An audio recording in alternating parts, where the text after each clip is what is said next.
नमस्ते, सृष्टि न्यूज़ में आपका स्वागत है।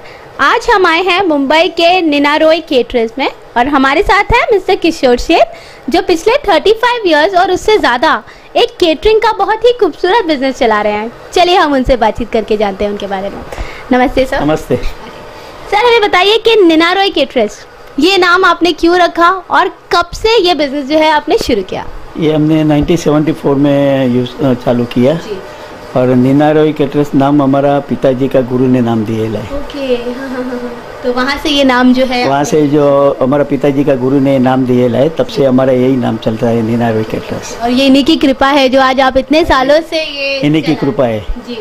तो सर हमें बताइए कि कब शुरू किया था और केटरिंग का बिजनेस ये क्यों?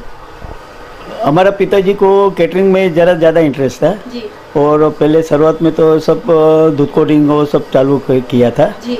क्योंकि पहले शादी में दूध कोडिंग ज़्यादा चलता था। तो हमारा पिताजी घर पे ही बनाता था दूध कोडिंग का सिरप जो घर पे ही बनाता था। फिर बाद में आस्ते आस्ते जैसा समय आते गया तब तक टाइम चेंज हो गया, तब तक सब आइटम चेंज होते रहे।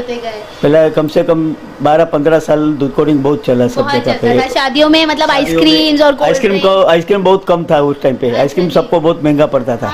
उस टाइम पे दूध कोडिंग ज्यादा चलता था सब जगह पे। तो तब से जो है आपके पिताजी ने ये जो शुरू किया है बिजनेस और आज आप उसको फॉलो कर रहे हैं हम लोग। तो जब ये सिलसिला चेंज हुआ, जब कोल्ड ड्रिंक की जगह पे आज हम पूरी फुल फ्लेज खाना अपनी शादियों में जो सर्व करते हैं, इसके बारे में बताइए कि आपके खाने में ऐसी क्या स्पेशल बात रहती है या किस टाइप का खाना जो आप अपनी वेडिंग में सर्व करते हैं? हमारे खाने में ज़्यादा में गुजराती आइटम तो फिक्स रहता ही है। तो अभी सब लोग के यंगस्टर के वजह से चाइनीज़, पंजाबी, थाई सब आइटम हम लोग सर्व करता है। ओके, तो आप थाईज, चाइनीज़ ये सब कुछ जो है वैरायटी, पंजाबी सब वेराइटीज करता है हम। ओके, तो ये जनरली जो आपकी ये जो केटरिंग है, निनारोई केटरिंग, ये जनरली सिर्फ गुज्जूस को सर्व करती है या हर टाइप के कस्टमर्स जो हैं वो आपके पास आते हैं सर्विंग के लिए और केटरिंग के लिए? हमारे पास हर टाइप का लोग आता है। हाँ जी। क्या वो यंगस्टर भी आता है, जो जिसका शादी रहता है, शादी में जो सब लोग आता है तो उसको उसमें सब लोग आदमी यंगस्टर भी रहता है, बच्चा लोग रहता है, बुजुर्ग लोग भी रहता है। तो वो हिसाब से हम लोग पार्टी को हिसाब से मेनू सजेस्ट करता है कि आप वो हिसाब से रखो, यंगस्टर के लिए ये आइटम रखो, बुजुर्ग के लिए गुजराती आइटम रखो और बच्चे के लिए पिज़्ज़ा है, चाइनीज, इटालियन, मैक्सिकन वो भी करता है, वो भी सर्व करता है हम। Very wonderful. और ये बताइए कि आप सिर्फ वेडिंग्स करते हैं या छोटी बर्थडे पार्टीज हो गए या छोटा मोटा कोई इवेंट, जैसे कि अगर घर पे ही हमें ऑर्गेनाइज करना है अराउंड 50-60 पीपल का, वो ऑर्डर्स भी आप लेते हैं? हम छोटा भी करता है क्योंकि छोटा काम करेगा तो ही हमारे पास बड़ा काम आता है। क्योंकि छोटा काम नहीं करेगा तो दूसरे जो बड़ा काम रहेगा तो वो पार्टी क्या बोलता है कि छोटा काम दूसरा करेगा, बड़ा काम उसको देगा, ऐसा क्यों करेगा? तो छोटा काम भी हमको, बर्थडे पार्टी का भी है, रिंग सेरेमनी है, वो सब काम हम करता है, सब काम हम करता है। सर हमें बताइए कि आपकी खाने की जो स्पेशलिटी है वो किस तरह का खाना जो है वो कस्टमर्स आते हैं यहाँ पे और आप ज़्यादा उनको केटर किस तरह का खाना करते हैं, इसके बारे में बताइए। अभी आजकल तो मैं आपको पहले बताया कि आजकल सबको सब आइटम मांगता है। कोई भी शादी का फंक्शन रहे ने तो उसमें मॉर्निंग में रहे या इवनिंग में रहे, लंच होवे या डिनर रहे, उसमें अभी लंच में भी अभी सब लोग बोलता है कि हमको मैक्सिकन इटालियन आइटम मांगता है। डिनर रहेगा तो भी उसमें बोलता है कि वेराइटीज मांगता है। अभी रिंग सेरेमनी रहेगा उसमें क्या सब पूरा फास्ट फूड आइटम रहता है, 8-10 प्रकार का सब फास्ट फूड रहता है, पानी पूरी है, डोसा है, इडली है, पाव भाजी है, छोले भटूरा है, वो सब आइटम रहता है। रिंग सेरेमनी में वेराइटी, वो सब वेराइटी देता है। अभी उसमें क्या है, हमारा जो खाना है तो हम इतना दिल से काम करता है। हम मेरे को खुद को इंटरेस्ट है खाना पकाने का। मैं खुद को हमको खाना पकाने का, घर में भी मैं मेरा घर में भी खाना कभी कभी खाना पका लेता हूँ। तो घर में भी कभी कभी खाना पका लेता हूँ। इसलिए मेरे को क्या है कि मेरे को पहले से ही खाना पकाने का शौक है। एक जात का शौक है मेरे को। वो हिसाब से मैं इतना साल से मैं काम करते हैं। जिन्हें खाना बनाने का शौक होता है उन्हें दिल से खाना खिलाने का भी शौक होता है। तो यही जो है इसका एक एग्जाम्पल है आप, जिनको मतलब खाना बनाना, खाना खाना और लोगों को प्यार से खाना खिलाना, ये जो है उनका एक बिजनेस है और उनका ये दिल से पूरा करते हैं लोगों को। लाइक बहुत लोग यहाँ पे आते हैं और बहुत खुशी से इनकी केटरिंग को एक्सेप्ट करते हैं। तो हम जानेंगे सर से कि जैन जो जैन खाना है, जनरली जैन खाने में हम सुनते हैं जैन पाव भाजी, या फिर हम सुनते हैं जैन डोसा, जैन चाइनीज। तो चाइनीज तो सर खुद ही चाइना से आया है, तो इसको जैन कैसे किया जाता है? इसमें क्या है, जैन लोग में क्या अभी जो चाइनीज सब आइटम सब जगह पे अभी चाइनीज चालू हो गए हैं।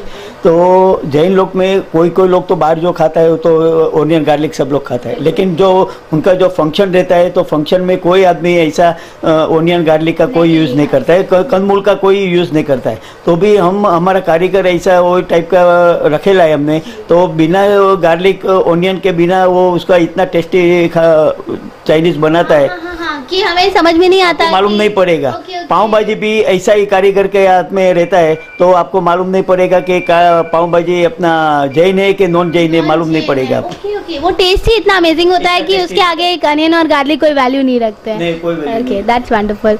सर हमें बताइए कि अभी तक का आपका एक लैंडमार्क प्रोजेक्ट, यानी जो आपको जिसको करते वक्त आपको दिल से एक सेटिस्फैक्शन और खुशी मिली थी, वो कौन सा है?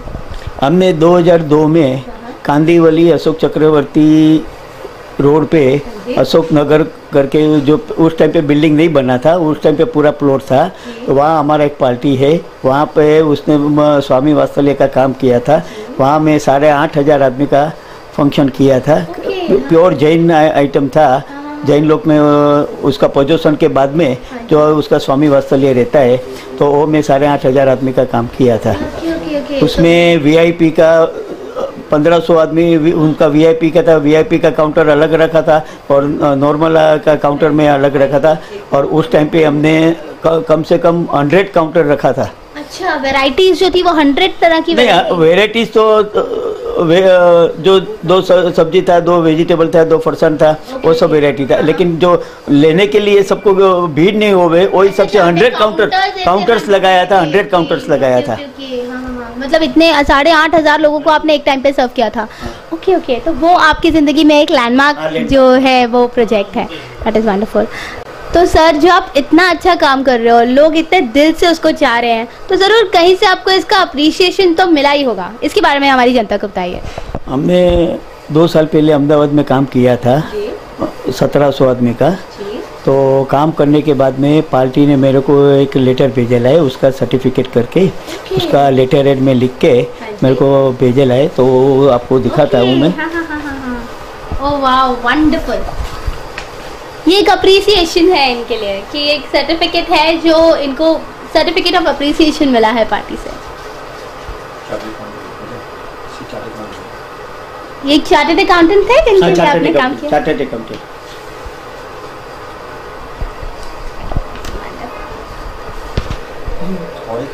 और एक दूसरा मेरे इधर कांदीवली में किया था। हाँ। तो वो भी 1000 आदमी का काम किया था, तो वो भी मेरे को उसका सर्टिफिकेट मिला है। दिस इज जैन एसोसिएशन के लिए इन्होंने किया था, जिसके लिए अगेन एक अप्रिसिएशन।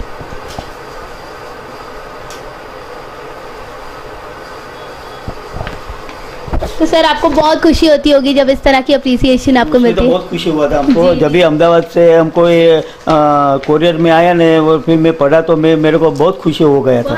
बहुत खुशी हुआ, उत्साह और जागता है। किसी ने मेरा काम का कदर किया, काम का कदर किया मेरा। ओके सर, हमें बताइए कि आपके फादर ने जो एक बिजनेस शुरू किया था उसको आज आपने इस मुकाम पे लाया है, अब आगे क्या? आप कौन इसको आप मतलब चला रहे हो? तो आपके बेटे, आपके जो पोते हैं, तो आप चाहोगे कि वो भी यही बिजनेस को आगे चलाएं? ना, अभी मैं बोल नहीं सकता हूँ। मेरे में जितना दम रहेगा तब तक मैं काम करूँगा। फिर बेटा तो मेरा बैंक में काम करता है, तो उसके ऊपर कोई बोल नहीं सकता है मैं कि अभी वो आगे धंधा बढ़ाए कि नहीं बढ़ाए, अभी तो बोल नहीं सकता। इंटरेस्ट की बात भी होती है, अगर आपको एक पैशन है तो आप आगे करेंगे इसको। ओके सर, हमें बताइए कि आज जो हम अपनी रोज़मर्रा की ज़िंदगी में इंटरनेट, इसको हम बहुत ज़्यादा मायने देते हैं और ये हमें बहुत हेल्प करता है। तो आपके करियर में और आपकी रोज़मर्रा की ज़िंदगी में इंटरनेट कितना इम्पोर्टेंट रोल प्ले करता है, इसके बारे में हमारी जनता को बताइए।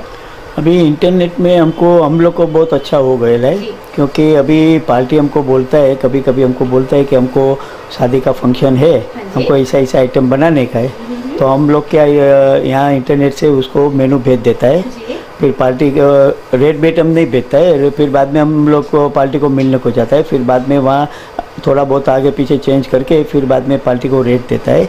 और हमारा जो काउंटर्स का फोटो है सब डिस्प्ले रहता है और सब उसका फोटो भी हम लोग इंटरनेट पे भेज देता है उसको। तो काम ज़्यादा इजी और क्विक हो जाता है इंटरनेट, एकदम इजी और क्विक हो जाता है। तो इंटरनेट काफ़ी इंपॉर्टेंट रोल आज हर किसी की ज़िंदगी में प्ले कर रहा है। ओके सर, हमें बताइए कि अभी आपने 8,500 लोगों का जो है ये काम लिया, आपका ये लैंडमार्क भी है आपकी करियर में। अब हमें बताइए कि आप आगे की आपकी फ्यूचर की जो योजना है, यानी आप और क्या बड़ा करना चाहते हो, आपकी क्या इच्छा है, इसके बारे में बताइए। हमारी इच्छा तो है जितना बड़ा काम आवे हम करने को तैयार है, करने की इच्छा रखते हैं। हम करने की इच्छा रखता है। और दूसरा भी हम तो वही सोच रहे हैं कि पार्टी को जितना संतोष मिले, सर्विस ज़्यादा अच्छा मिले, हम लोग वही सोच रहे हैं। क्योंकि एक पार्टी का फंक्शन करेगा उसमें से हमको 5 कस्टमर और मिलता है, फिर कभी कभी हमको क्या एडवर्टाइज की भी जरूरत नहीं पड़ता है। आपके काम से ही, माउथ ऑफ पब्लिसिटी से काम से हमारा पब्लिसिटी हो जाता है। और हर पार्टी को मैं खुद मेरा पूरा दिन खुद हाजिरी रह के पार्टी का काम पठाता है। जब भी पार्टी बोलता है कि हमको ये तकलीफ है तो 1 मिनट में उसका तकलीफ सोल्व कर देता है।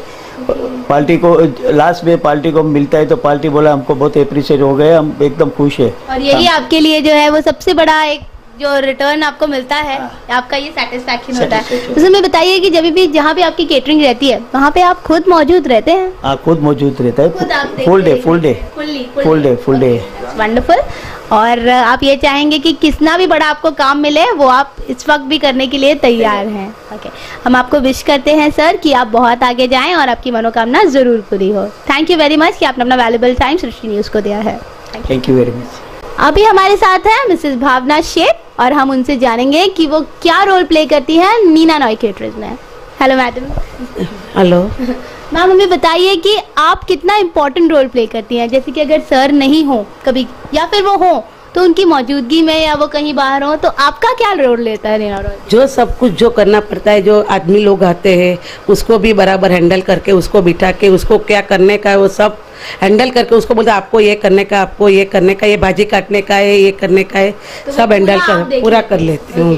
तो अभी तो आपको इतने सालों में पूरा एक्सपीरियंस भी आ गया होगा कि किस तरह से करने का है। बिल्कुल आप कर लेती हैं। ओके, तो अभी हमारे साथ है ये चुटकू भी से। हेलो हेलो बोलो। Hello. Thank you ma'am. Thank you.